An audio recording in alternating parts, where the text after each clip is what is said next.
Good morning, welcome to Breakfast with Nagamanchette in Charlie State. Our headlines today, a deepening row over whether to impose tighter restrictions on large parts of northern England as the mayor of Greater Manchester threatens legal action. A strict new curfew in Paris. People won't be allowed to leave their homes after 9 p.m. in a bid to stem rising infection rates. Marcus Rashford welcomes moves by the Welsh government to provide free meals for the poorest children during the school holidays and calls for the same in England.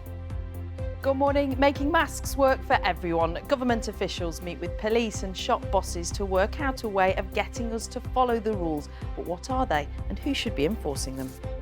Good morning. Defeat for England in the Nations League. Harry Maguire sees red as Gareth Southgate's side are beaten by Denmark at Wembley.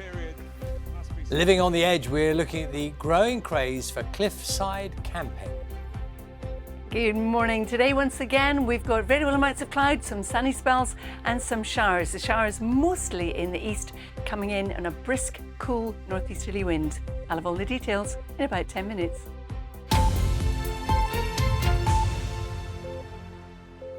Good morning. It's Thursday, the 15th of October. Our top story is that more than 4 million people across northern England could be placed under tougher new restrictions aimed at slowing the spread of coronavirus as talks resume between ministers and local leaders today. Greater Manchester's Mayor Andy Burnham has argued against harsher measures and threatened legal action if the alert level is raised. Our political correspondent Nick Earley has this report.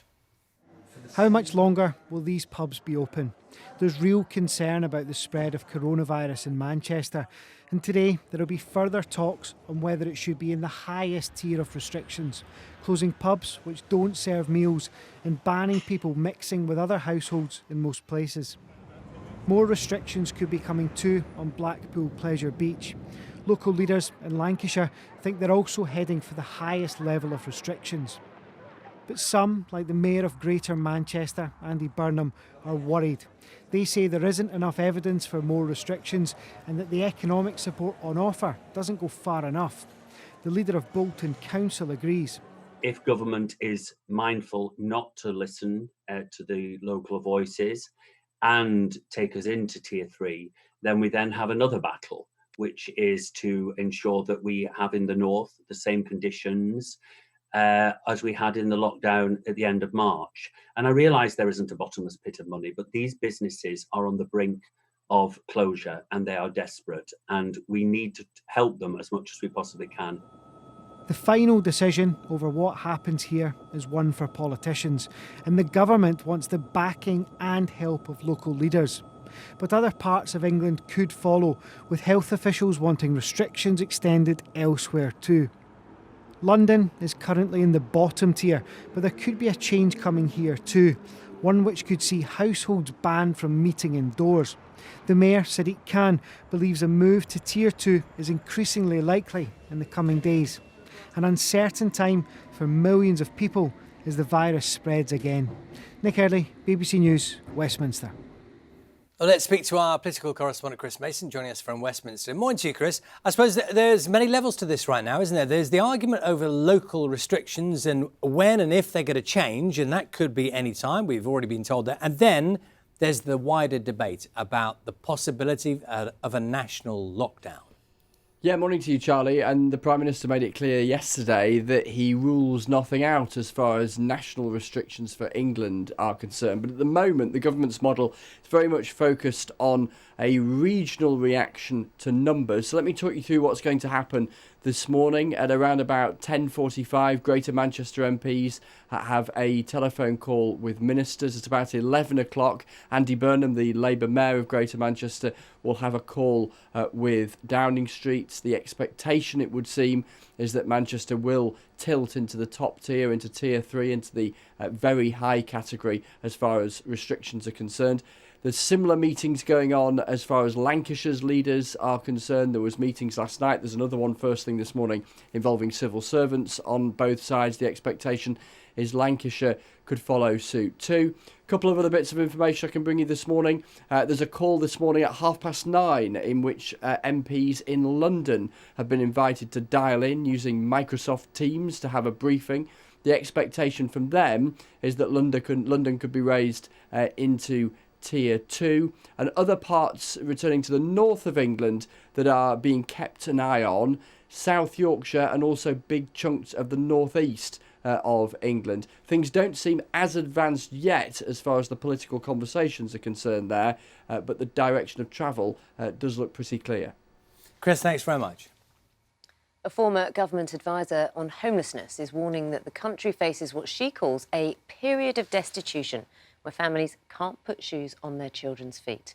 The Treasury has promised to pay 2/3 of wages for workers if their employers are forced to close under tougher COVID restrictions from November the 1st. But speaking to the BBC, Dame Louise Casey said that the reduced level of support was not going to cut it.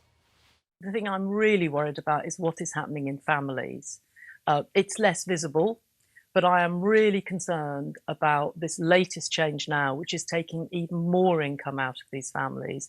And my own view, and I use this word carefully, is we are looking at a period of destitution, and that the government should consider how you deal with a rise in destitution, not just 2/3 here or free school meals over the summer, but something that's much more coherent about how do you really make sure we keep people not hungry and not stuck in homelessness.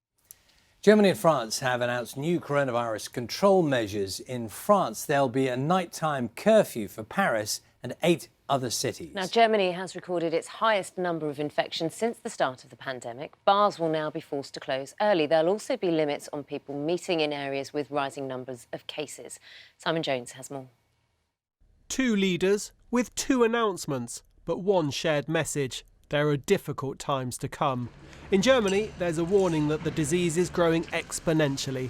There will be new restrictions in areas with high transmission, including a curfew for bars and limits on people meeting. Überzeugt, dass das, was wir jetzt in diesen Tagen und Wochen. I am convinced that what we do and what we don't do in the coming days and weeks will be decisive for the question of how we get through this pandemic, because we can see that the curves of the infection rates are pointing upwards, in part quite steeply. Germany has recorded more than 6,500 new cases, a record figure for a single day. Wir sind dem zweiten Lockdown eigentlich viel näher, als wir das wahrhaben wollen. We are much closer to a second lockdown than people would like to believe. If we look at how the numbers are developing, then it's high time, maybe not even 5 to midnight, but rather the stroke of midnight, to set the right course. In France, a state of emergency has been declared. There's real concern that hospitals and intensive care units will become overwhelmed. To try to stop the spread of the virus, there'll be no more late-night dining in Paris. People there and in 8 other major cities will have to stay indoors from 9 p.m. till 6 a.m. The curfew will come into effect from Saturday and last for at least 4 weeks. President Macron appeared on TV with a sobering message, accompanied by a rallying cry.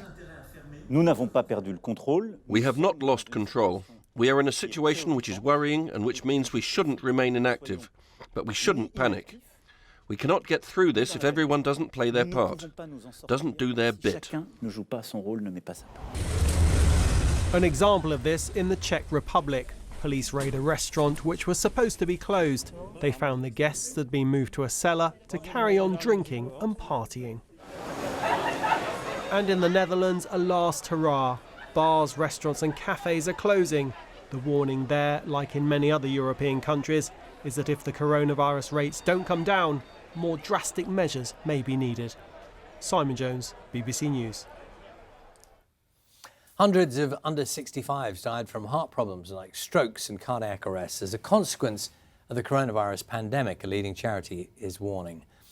According to the British Heart Foundation, there have been more than 800 excess deaths from heart and circulatory problems among those aged 65 since the start of March. It blames delays in asking for help and reduced access to routine tests and treatment.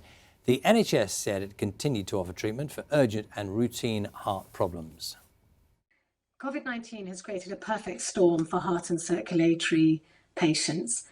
We know that having heart and circulatory disease or its risk factors, obesity, diabetes, hypertension, is itself a risk of the more severe COVID-19 illness and death. But these new data and this analysis show that patients are dying in numbers excess of expected with heart and circulatory disease itself, unrelated to COVID-19. All eligible children in Wales will receive free school meals during the school holidays next summer. The Welsh Government said it was spending an extra £11 million to reassure families during the uncertain times. The footballer Marcus Rashford, who successfully campaigned on the issue in England, welcomed the plan. He'll also launch a petition today calling on the government to expand the scheme in England. Graham Satchell has more. Marcus Rashford's fight to end child food poverty has just earned him an NBE, but he's made it clear his campaign will go on.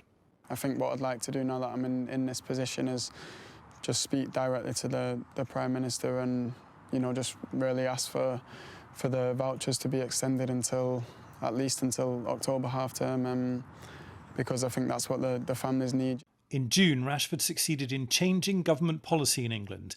It meant families whose children normally got free school meals were given food vouchers to cover the 6-week summer holiday.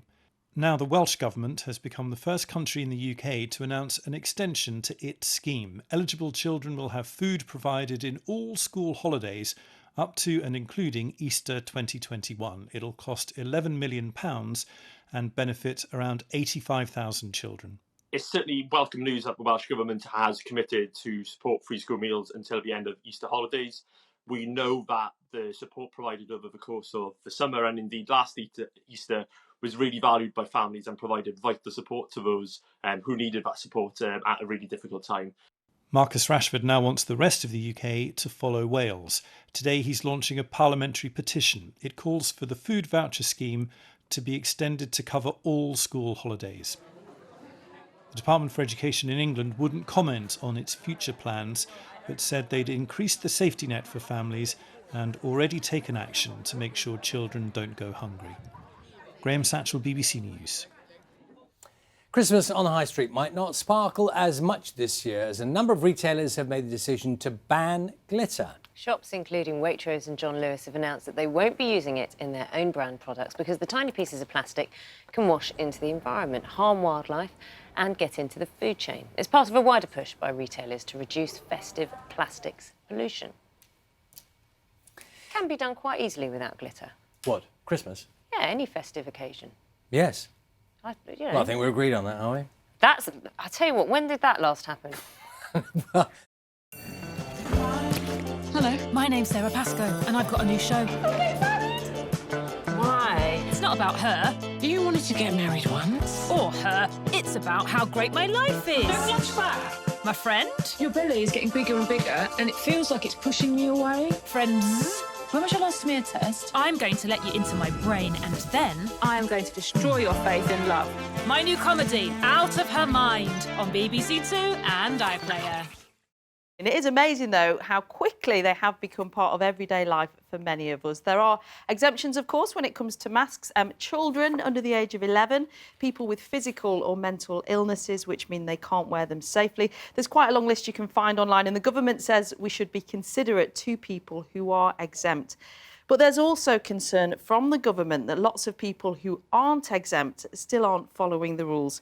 But what are they? Well, government guidance says any place where face coverings are required should take, quote, reasonable steps to make sure people are abiding by the law. And retailers say they are doing this. For example, when you've been out shopping in the supermarket, you've probably heard those announcements reminding customers to wear a face covering. And a couple of them have also started employing marshals to stand at the door and to gently remind people about the rules. But crucially, they say it is not their job to enforce the law. That's the job of the police. The trouble, of course, is that officers are really busy, a big job on their hands, monitoring all of the shops up and down the country. It isn't possible, is it? So the body that represents the police says it expects retailers to manage entry to their stores and make sure the law is being followed. So a bit of a problem there, isn't there? USDAW, the union that represents shop workers, says that doesn't mean its members should be in a position to challenge customers. They're worried about customers getting angry and directing abuse towards shop workers, and we've certainly heard anecdotal evidence of that. Now, that puts shop workers in a really tricky position, but then it's also hard for some shoppers who feel uncomfortable around people who aren't wearing masks. I think it starts with yourself first, like, you know, your own kind of health and safety. And then if there's a security guard or an owner of the shop, they should have some form of responsibility themselves as well, you know. So Enforcing. Tricky situation, isn't it? I don't know. In simple terms, I don't know. I've just spoken to somebody in our place and told them that they can't be in there without a mask on. I took it upon myself to say that. In the shops, I think they should be enforcing it, because you can't have police everywhere at this present time. So you've got a load of police available at the train station asking everybody to do it, but in shops they should be themselves, have one person at the door. Difficult, isn't it? When the police are called in, there are fines of up to £200, but so far there have only been 28 of those fines issued for face-covering rule-breaking in places like shops, and that's across the whole of England and Wales. Your local authority or your council also has some power. The government recently gave an extra £30 million for local marshals, whose job it will be to persuade people to comply. In extreme circumstances, marshals can either call on the council, enforcement officers or the police. So it's quite a complicated picture. So yesterday, the government called together representatives from retailers, the police and trading standards to discuss this. We'll speak to somebody from one of the organisations that was at the meeting yesterday. And policy isn't going to change. It was just a chance to get heads together and share best practice. One of the positive things to have come out of this, I think, a couple of times when I've been on the Metrolink, I've seen somebody struggling, sort of covering their face with a scarf or whatever, and people just grabbing a spare mask and handing them out and showing that. So that's quite a nice way of encouraging other people, isn't it, to take a spare mask out, as long as it's clean. Yeah. Yes, and you do see a lot discarded, Yes. don't you? You know, dumped in the street. Yeah. It's one of those extraordinary things. You think someone's gone to the trouble of having one, Yeah. but then is just dumping Or it it. could be accidental, couldn't it? Thank you very much, Steve.